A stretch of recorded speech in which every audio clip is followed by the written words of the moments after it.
Tariffs on Canadian and Mexican products set to go into effect on February 4th have been paused for a month.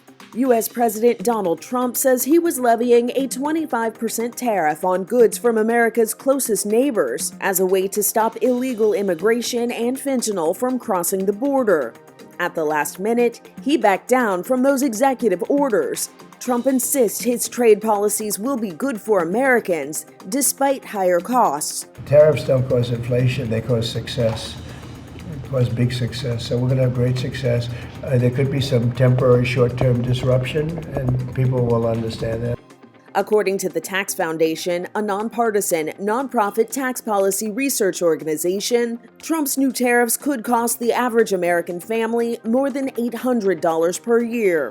There is plenty of online misinformation and disinformation about who pays tariffs. It's not the government of the country where goods are coming from. Tariffs are paid by the person or company importing those products. When costs rise for the importer, then companies usually pass on those higher costs to consumers. In this case, American businesses who import products or raw materials would pay tariffs to the U.S. government, potentially charging everyday American customers more money. Economist Chris Doritis explained how tariffs may hurt American business owners to CBS News. So American businesses are potentially going to get squeezed twice. On the one hand, if we do impose these import tariffs on Canada and Mexico as well as China, they're potentially going to face higher costs for anything that they're importing. So if you're a manufacturer, you need a specific product from one of these countries, it's going to cost more.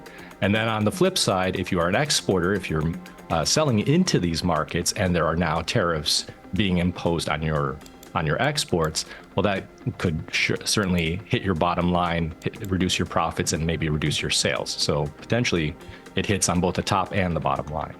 Trump's pause on the Canadian and Mexican tariffs came after both countries defined plans for their shared border. Mexico's President Claudia Sheinbaum said on social media her country will send 10,000 soldiers to the U.S.-Mexico border in an attempt to prevent drug trafficking and, quote, "The United States is committed to working to prevent the trafficking of high-powered weapons to Mexico."